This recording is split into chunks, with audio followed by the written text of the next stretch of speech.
Shalom. Welcome again to Seekers of Meaning, the podcast TV arm of Jewish Sacred Aging. I'm your host, Rabbi Richard Address. What does it mean to pray? We're in the middle of our sacred season with the holidays, Rosh Hashanah, Yom Kippur, Sukkot, Simchat Torah, when so many of us will be praying. But what does it mean? Who are we praying to, and why do we pray? To help us unpack some of these questions, we are very, very pleased to welcome back to our Seekers of Meaning microphone my colleague, Rabbi Jeff Salkin, here to discuss his new book called Inviting God In, the theme of which, we'll talk about it. Anyway, Jeff, welcome. Baruch haba. Nice to see you. Good Yankel. Happy New Year. It's great to be here, Richard. I hope you're well. Fantastic. Great. What's the secret? The secret actually is found in the essence of prayer, which I think is gratitude. Great segue, by the way. Great segue. We did not rehearse this, but great segue. No, we did not. I've often said that you have two choices in life. You got attitude or gratitude, and if you got gratitude, then your life can be rich. So is that how you define? How do you, Rabbi Jeffrey Salkin, define prayer? Well, it's interesting. When I'm by myself and when I pray at night before I go to sleep, I run through some bakashot, requests of God. They're personal. I say the Shema. And then sometimes hours later, I get to sleep, depending on what it is. But when I go to synagogue, I pray directly from the Siddur, from the prayer book.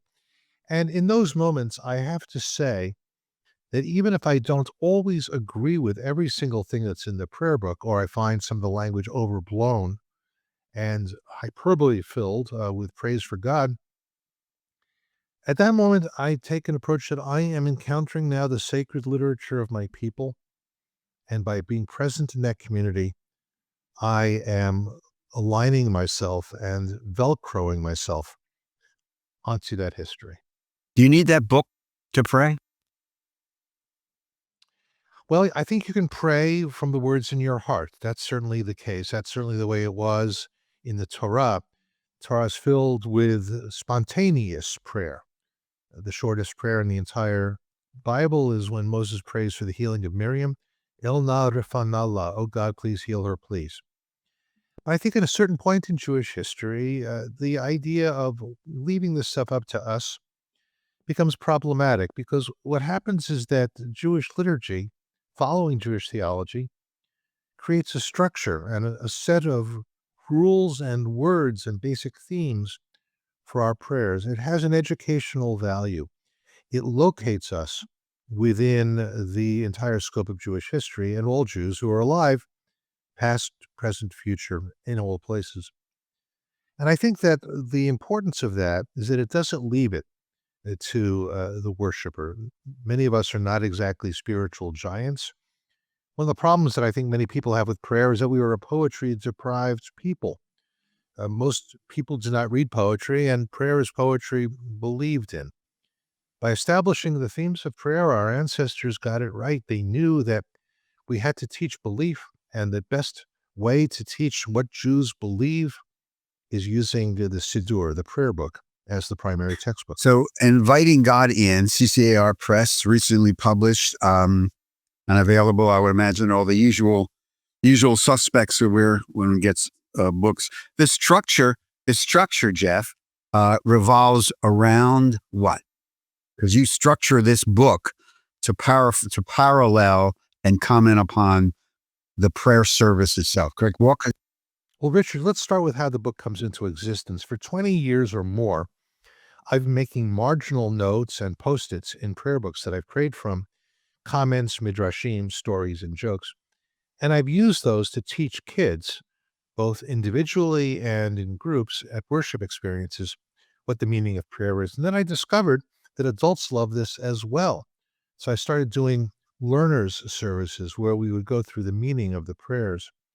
And so the book is structured to follow along with the Friday night, the Erev Shabbat service, and the Shabbat morning service, as found in the most recent Reform prayer book, Mishkan Tefillah. And in the book, by the way, I go through a history of what Reform prayer has looked like over the past almost 200 years.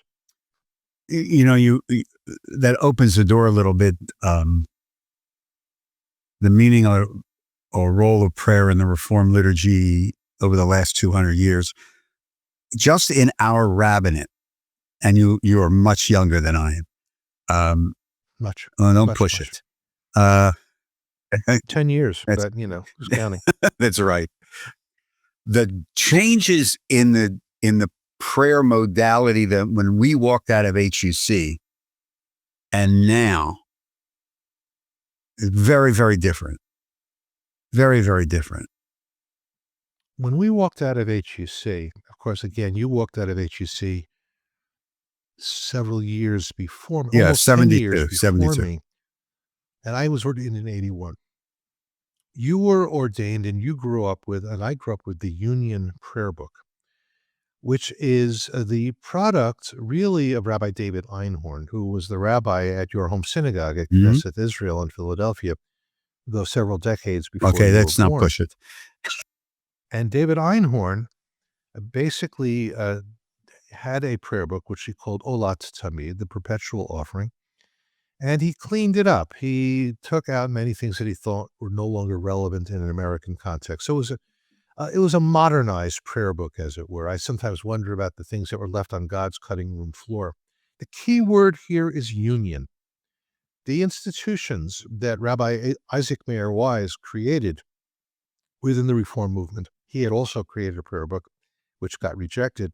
The Union of American Hebrew Congregations, Hebrew Union College, the Central Conference of American Rabbis, these were all about union and central and getting things standardized. In the course of the beginning of our careers, Richard, you remember that the creative service became de rigueur. The service that we created at summer camp and I used to say, written on Wednesday, typed on Thursday, collated Friday morning, and thrown away on Sunday. There was a hunger for more spirituality, more poetry, more depth, more relevance. And so I think it's fair to say that in the course of our lifetime and our career, a Reformed prayer has become more expansive and has become more open to the tradition itself.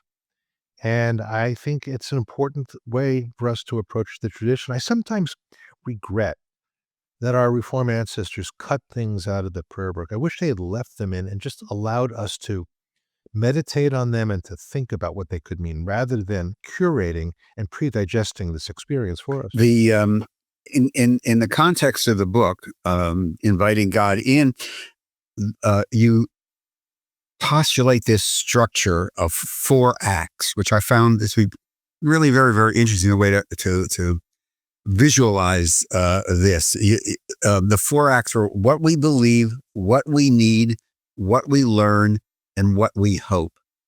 Believe, Exactly need, right. learn, hope. Unpack that for me. What did you mean by that?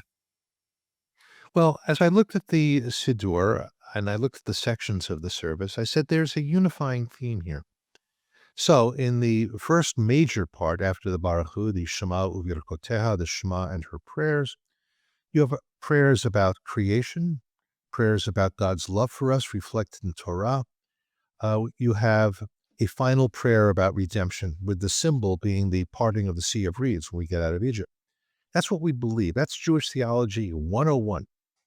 But then when we turn to the second part, the Tefillah, the Amidah, the Shemona Esrei, whatever you want to call it, now we're speaking directly to God. We're saying to God what we need. And then finally, when we come to the Torah service, or if not finally, then almost finally, we turn it around. We've been speaking about God, speaking to God. Now we ask God to return the favor and respond to us through the words of Scripture. Finally, when we talk about what we hope for, we get to Aleinu. We hope for God's kingdom to be established on earth, and Kaddish, which is our hope for a kind of transcendence, yes, the coming of the divine kingdom, but also, as we have come to understand it, the hope that something of our loved ones transcends the grave. Do we need to have God as a supernatural being to follow this rubric? It certainly helps, though I have often said to people that one of the problems with the prayer book as we have it is that there isn't enough liquidity, as it were, in liturgical language. In fact, there are many more metaphors for God than we know of, and many of them are found in the traditional prayer book and in Jewish mysticism, etc. And those metaphors for God are constantly evolving. In the book I mentioned, Paul Simon's most likely his final piece of music, 7 Psalms, which he said came to him in a dream, where he goes through his new metaphors for God. That not only is God my shepherd, the Lord is my shepherd, but the Lord is my recording engineer. I gotta love that. That just as the recording engineer, the record producer, figures out what tracks are on the album and the order of the tracks, God figures that out for us as well. Now, is that all powerful? Is it transcendent? It can be. And I think there's everything right about praying that way. But one of the things I like to tell people is let your prayer imagination run wild as you pray. I lose myself in the prayer book. This is why, while I always loved leading prayer services as a rabbi, one of my favorite things to do, when I'm in the pews, I tend to pray from a prayer book that has its own commentary so that I can have an intellectual and spiritual experience with it. Do you think in our synagogues right now, it's just the ones we're most familiar with, are people afraid to pray that they don't know what it means and never been taught? I mean, you mentioned the learner service, and I know a lot of colleagues do that now.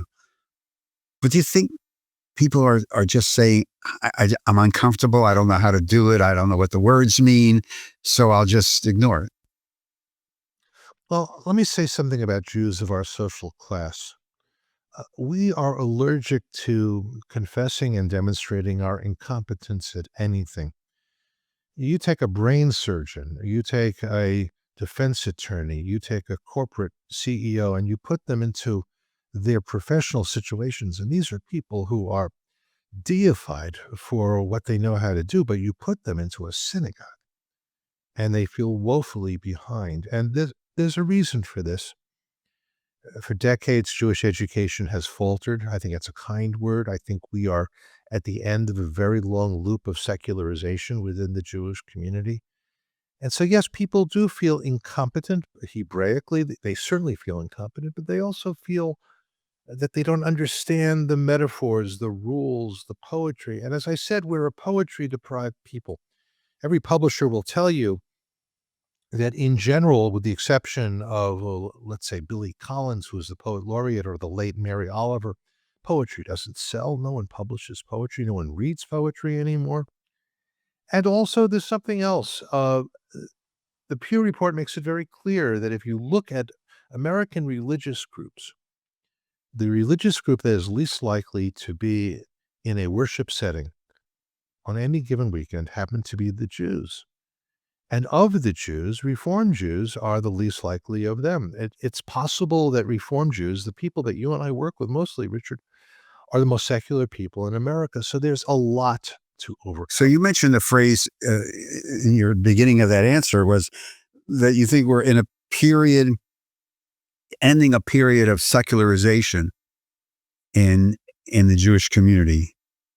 If I heard you correctly, You did. What does that mean? I think that for decades we were allergic to God language. It's interesting as I look back at my publishing career, many of the books that I wrote, whether it was my first book, Putting God on the Guest List about Bar Mitzvah, for which this is considered a follow-up, or Being God's Partner about the spirituality of the workplace, um, I was one of those people who brought God back into the conversation. Some kind of transcendence, something that goes beyond me and my friends, my group, and my people. When I said that we're at the end of that period, I think you and I lived through a time of the increase of spirituality. Certainly your work, both as a professional Jew and in your private life, your work with aging, etc., is a response to that spiritual hunger. I think there was a blip on the screen after October 7th. There was the so-called surge. We're not sure how deep and how lengthy it was. But I think we're at the end of a period where American Jews have thought that they could simply exist on the fumes of the past. No, we haven't even talked about what's going on in Israel. It changes on a daily basis, and I don't want to drag politics into the conversation. But I dare say that it's not overly controversial to say that many American Jews, certainly many American liberal Jews, are experiencing profound existential difficulty with some of the things they see emanating out of Israel, the right-wing manifestations of that government. And I only wonder now, within the last few weeks, whether that will be a signal change for American Jews as well, whether that will send us back into a spiritual mode rather than relying on peoplehood and ethnicity. Or one of the other dangers, and we talked about this off and on, offline, just the opposite, drive them away. This is my fear. My fear is, and I will say this publicly, I haven't written this. My dark fear, especially after my return from Israel, and you and I, again, we talk about this regularly as friends, is that a sharp right-wing turn on the part of the Israeli government, something that smacks of ethnic cleansing in Gaza, the increase of the activity of the hoodlums on the West Bank, will drive many American Jews of our ilk away from Israel. They will not turn against Israel. They'll just simply say, this is just not what I care about. And if they're doing that, our young people, our kids, our grandchildren, even more so. This is what keeps me up Well, at night. you raised we've talked to some people on other podcasts, and in full disclosure, Jeff and I, some other collegial friends of ours, have lamented the decline of education amongst our kids. We're sending out kids into college woefully unprepared to deal with what they have to deal with now.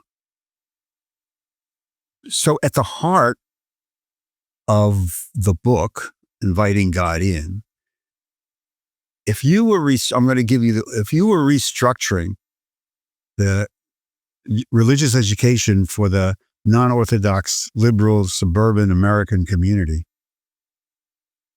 given what we know now, politically, economically, spiritually, congregationally, how would you change it? It's interesting that you asked that question. Let me punt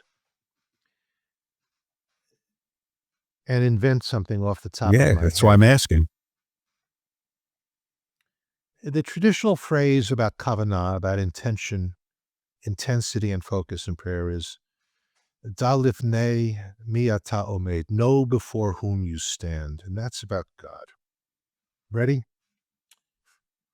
Our young people also have to da lifnei mi ata omed, that they stand not only before God, but they stand before the world. And while I would not be in favor of teaching our young people a catechism, you're absolutely right. On October 9th, 2023, which is to say a Monday, our young people on college campuses who had already been subject to a barrage for the last 48 hours, starting within hours of the horror, were frantically texting their parents saying, I'm being called a baby killer and a purveyor of genocide. What do I say? And the parents are texting their rabbis.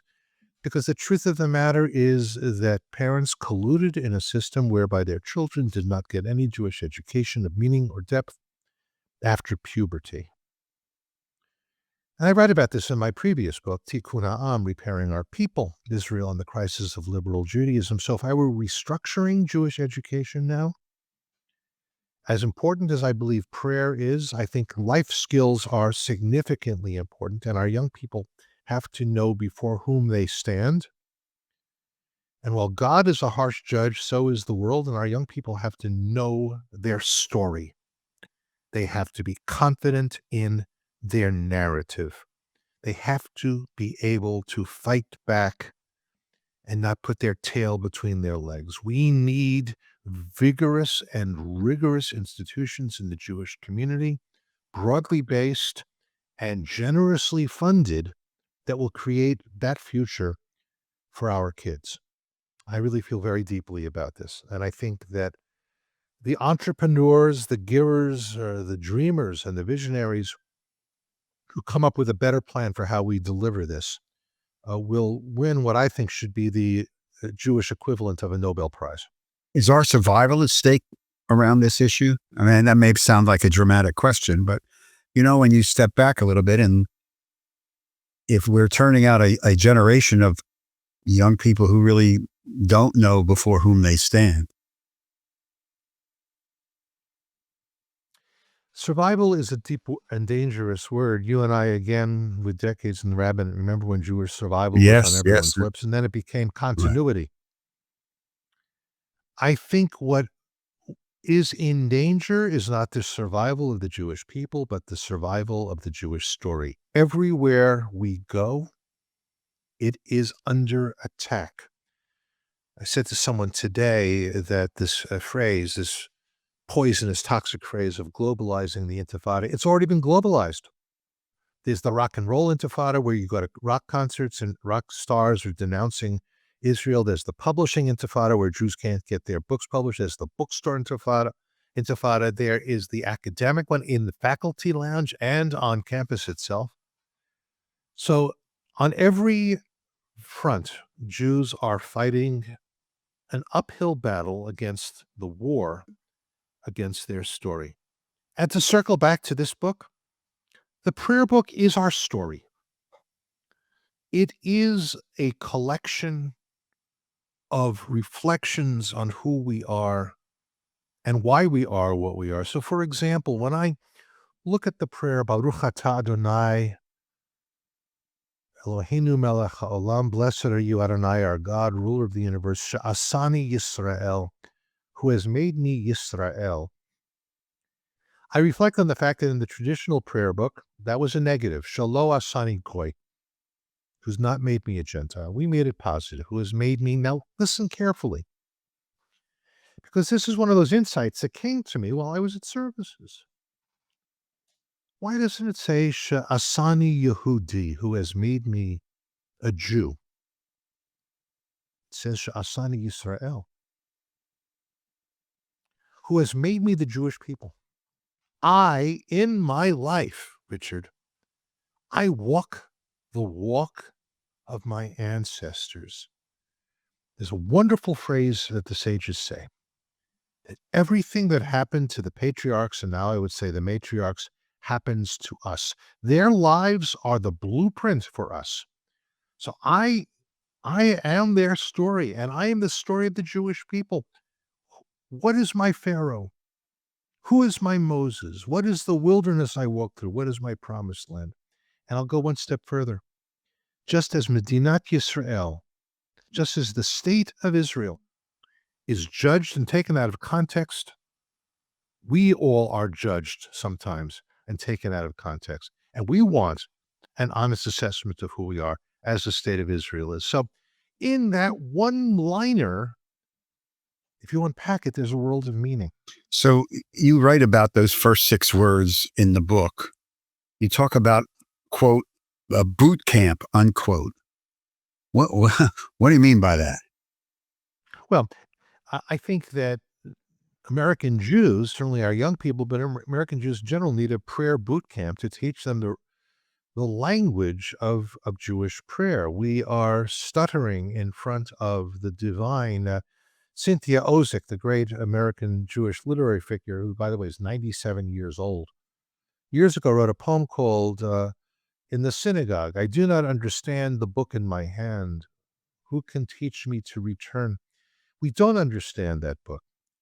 And I think that if we start just with those words, which, by the way, were not always the opening words of prayer, there were other things that got left again on the cutting room floor. Baruch atah, you are a source of blessing. We speak directly to God. Adonai Eloheinu, our God, and going from me to my people, Melech HaOlam, ruler of the universe. We start with my personal relationship with God. We then migrate to my people's relationship with God, and then a cosmic relationship to God. In those 6 words, again, a world of meaning. Again, we're speaking with Rabbi Jeff Salkin about his brand new, recently published CCR Press book, Inviting God In, focusing on prayer and the worship service. Jeff is Have we fallen down the rabbit hole of, let's say, the ever Friday night service turning into a performance?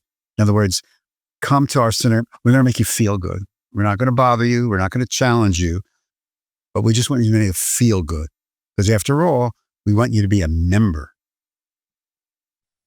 Well, there's several different dynamics that you're describing there. In terms of performance, there's always the danger that worship experiences will become performative. I remember a number of years ago going to a conservative synagogue in a city that I shall not name, and they were very proud of the very world famous cantor they had just engaged. I was curious to experience the davening there, the prayerfulness there. That's not what I existed.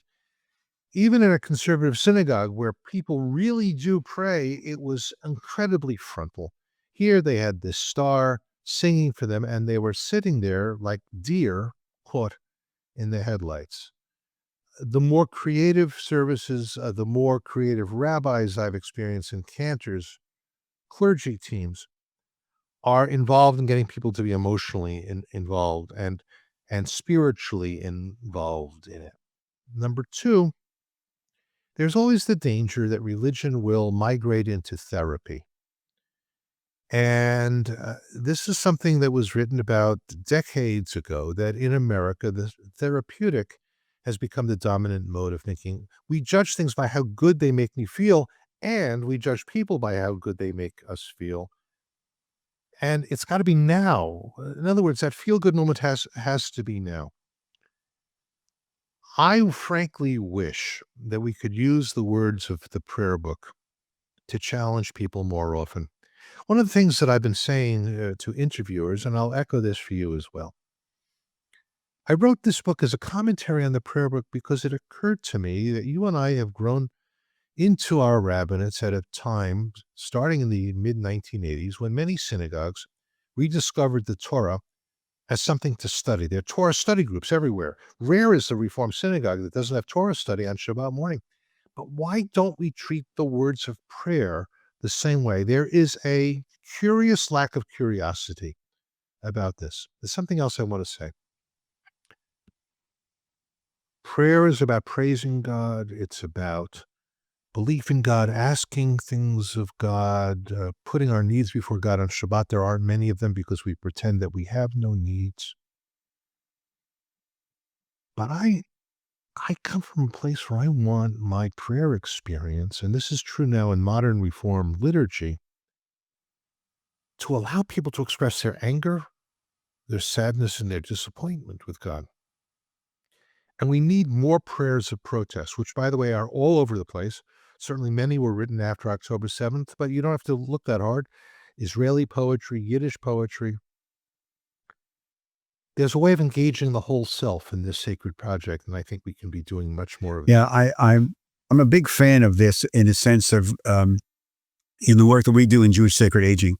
There's been an explosion of creative liturgy ritual, either reinterpreting traditional ritual like a Mishaberach or the Gomel blessing, but also creating new rituals and prayers that speak to those avenues or moments in our own aging process, a lot having to do with new relationships, new forms of living, as well as illness and decline. But it goes back to what you're saying, which is why I'm glad you mentioned that, is that if you unpack it, it is this search for, I need this sense of meaning. I need this sense of a relationship to something beyond myself. It goes back to know before you stand, so that I can place this in some sense of historical and spiritual context for me. And a lot of it's very, very creative and very, very powerful. And go ahead. I'm sorry. Go ahead. No, you're saying something that's making me think. A number of years ago, I took kids on a tour of the Jewish community in Havana, Cuba, and we went to the old Sephardic synagogue, and these were young people who grew up in a Reformed synagogue, so they were unfamiliar with many of the aspects of traditional liturgy, and they were certainly very curious to find out and to see that there are many forms of the Kaddish during the service, the Chatzi Kaddish, the Mourner's Kaddish, various manifestations and versions of that. So one kid after the service says, "Why are there so many Kadishes?" A very smart girl said, "Because a lot of things die, and we should be mourning all that stuff." That was pretty smart. Something jumped in my brain at that moment, which is that we do bar mitzvah or bat mitzvah or b'nai mitzvah too infrequently in our lives. We all know that, or we might know that there's a tradition of having a second bar mitzvah or bat mitzvah when you're 83, right? 83, which is 13 plus 70. But how about, what if there was a renewal of this every 13 years in our lives? Because every 13 years, we're at a different stage. At 13, 26, 42, 55, 68. These are all moments, eras of our existence. And when you talk about aging, when do we say Kaddish for our body image? When do I say Kaddish for that young guy with a full head of hair who was really thin? When do I say Kaddish for my job, my career? It's a powerful idea that you raise, and my ideal Jewish community would be creating a liturgy that's a loose leaf, that's expanding, that's allowing this to come in. Sometimes when I was a congregational rabbi, I would invite people to come forward to talk about the life of someone who had died who was on the Kaddish list, just a 5-minute remembrance. The trouble is that we give up thinking about this stuff 5 minutes too soon. 5 minutes more of thinking on the part of the rabbi and the cantor about how can I drive this stuff home for my people today without it being therapeutic, or letting it be therapeutic in the language of the liturgy. I think American Judaism would be in an entirely Right. different place. Memory is memory and history, right? That's runs through the veins of the Jew. Someone said, I think it was Amos Oz and his daughter, Fania Oz Salzberger, said, "We Jews are not a bloodline, but we are a text line." Good line. Um, in prayer, we are now at the space at the time in our lives where this machine has changed prayer. So you have written extensively on this stuff. You through your RNS, the religious news service stuff, your podcast. Except, how do you relate to electronic worship?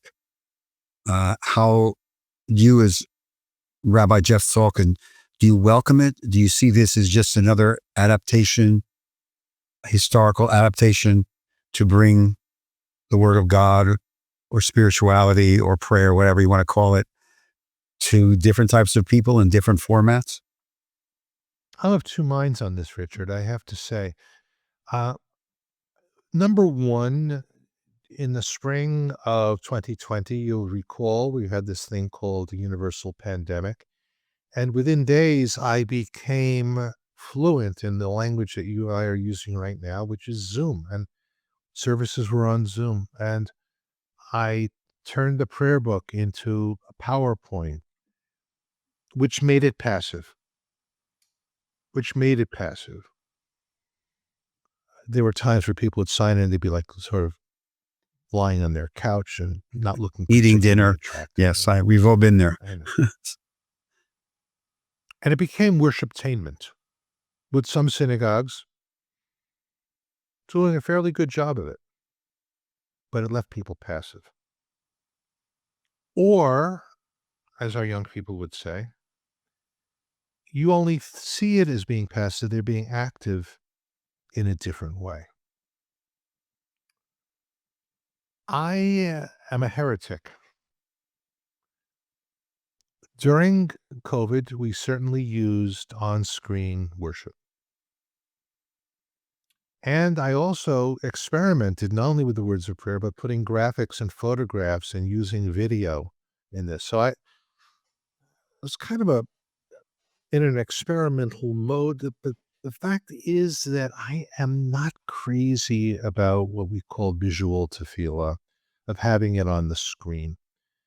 Because what I love about prayer, worship, and the prayer book is the ability to do this at my speed, to linger on something, to stay with it, to return to it. And while I know, to quote Rabbi Bob Dylan, the times they are a-changin', I'm a Luddite when it comes to this. I still want the book in my hand. We're people of the book, and maybe we need to upgrade ourselves and become the people of the tablet or of the screen and the scrolling through the screen. It leaves me cold. Maybe I need to grow into this. I have to ask you one last question before we start running out of time. Do you lament in any way, shape, or form the decline in the emphasis of the sermon? I certainly do. As someone who has made that central to my rabbinate, because I grew up with the same heroes you did. You grew up at KI, again, if I can refer to your childhood, with Rabbi Korn, or Dr. Dr. Korn, Korn, and as it were, who was a great right? preacher, and his successors were. These were my heroes as well. People who combined scholarship and the ability to teach it in an accessible way with activism and a pastoral presence. So I do mourn that.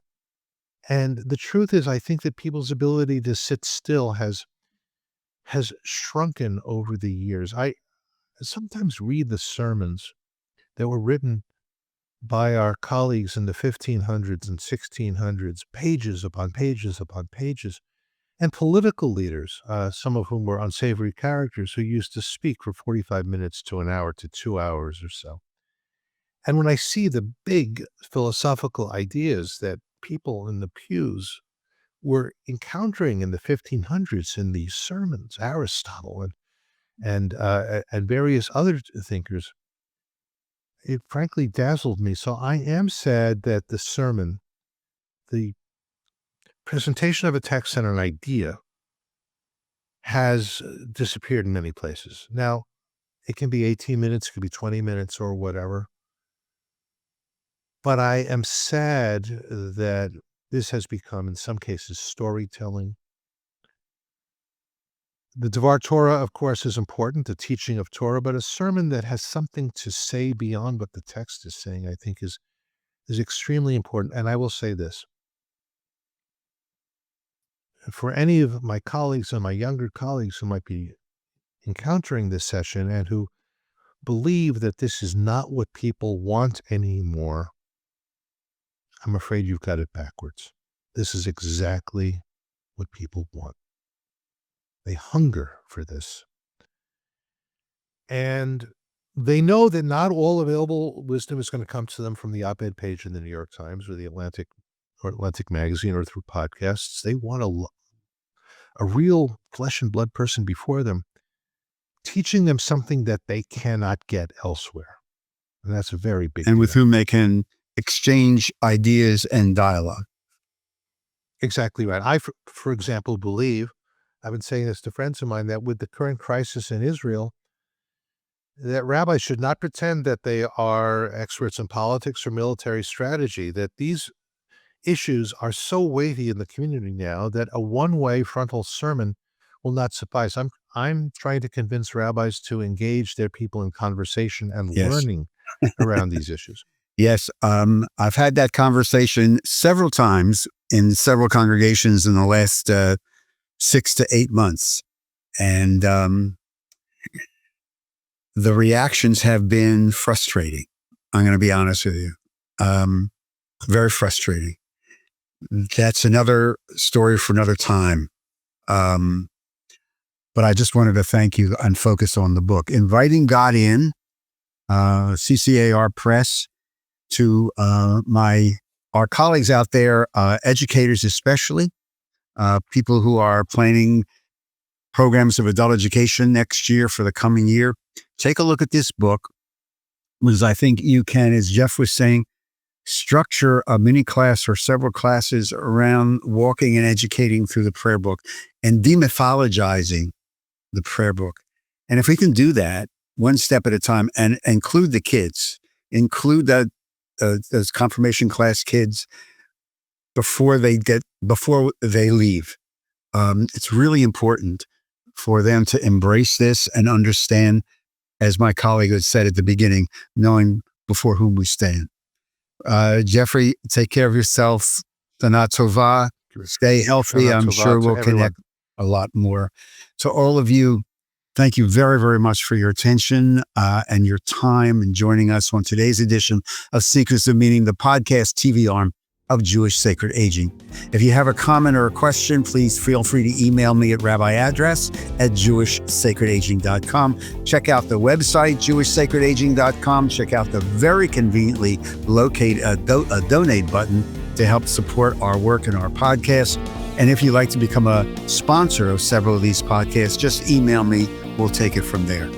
We have a big shout out as well to our producer, Steve Lubetkin, because these podcasts are produced at Lubetkin Media Centers in the absolutely perfect location of Cherry Hill, New Jersey. Until we see each other again, please take care of yourself. Have a happy and most of all, healthy New Year season and year to come. But most of all, be kind to one another. Shalom, Shana Tova.